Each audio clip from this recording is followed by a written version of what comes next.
సింగరేణి సంస్థలో పనిచేస్తున్న యువ ఉద్యోగులు విధులకు డుమ్మా కొడుతున్నారు. ఏడాదికి 100 హాజర్లు తప్పనిసరి అయినా అవేమీ పట్టించుకోవటం లేదు. ఇలాంటి వారిని గుర్తించి కౌన్సిలింగ్ ఇస్తున్న ఉద్యోగుల్లో మాత్రం మార్పు రావటం లేదు. వరుసగా 3 ఏళ్లు 100 రోజులు హాజరు లేకపోతే ఉద్యోగంలో నుంచి తీసేసే అధికారం యాజమాన్యంకి ఉంది.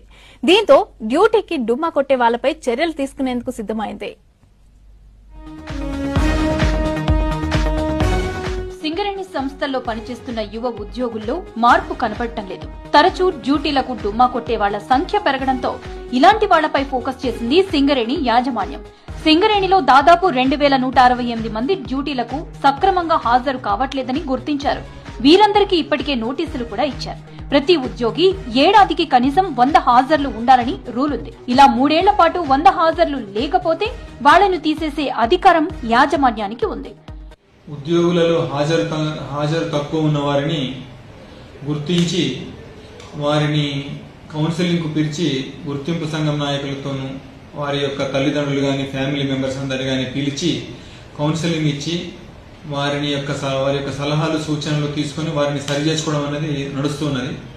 గత కౌన్సిలింగ్లో సుమారు ఒక 100 మందికి మనము కౌన్సిలింగ్ చేయగా ఆ 100 మంది కూడా ఉద్యోగాలు మంచిగా చేసుకుంటూ దానిని వారు మెరుగుపరుచుకున్నారు. ముఖ్యంగా గమనిస్తే 2-3 కారణాలు. ఒకటి ఏంటంటే ఆరోగ్య కారణాలు కానీ, రెండోది ఈ యొక్క కుటుంబ కారణాలు కానీ, మూడోది ఈ యూత్ ఎక్కువ మంది ఈ రకమైన మైనింగ్ కల్చర్కు అలవాటు లేకపోవడం, పనులు అలవాటు లేకపోవడం, ఈ ముఖ్యంగా 3 కారణాలను తెలుస్తున్నది.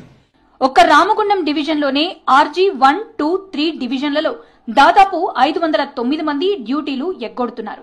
ఇలాంటి వాళ్లకు ఏరియాల వారీగా జీఎంలతో పాటు పర్సనల్ డాక్టర్లు, గుర్తింపు సంఘం నుంచి కొంతమంది ప్రతినిధుల బృందం కౌన్సిలింగ్ ఇచ్చింది. అయినా పట్టించుకొని వాళ్లకు కుటుంబ సభ్యుల సమక్షంలో కూడా కౌన్సిలింగ్ ఇచ్చారు. ఉద్యోగాలకు రావాలని, కనీసం 100 హాజర్లు ఉండాలని చెప్పారు.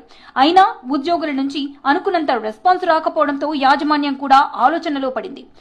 ఇది ఒక సింగరేణి ఉద్యోగం అనేది ఎంతో విలువైనది.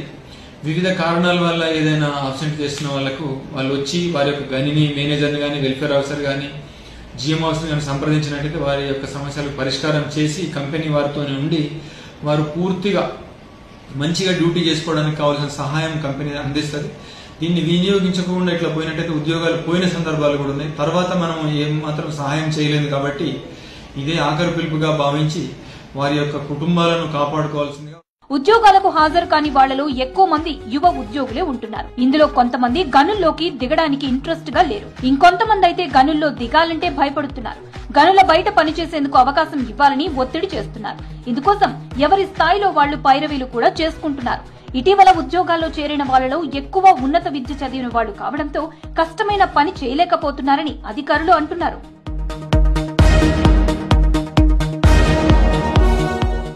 కౌన్సిలింగ్ ఇచ్చినా మార్పు రాకపోతే సంస్థ నిబంధనల ప్రకారం అవసరమైతే ఉద్యోగం నుంచి తొలగించేందుకు చర్యలు తీసుకుంటామని వార్నింగ్ ఇస్తున్నారు అధికారులు.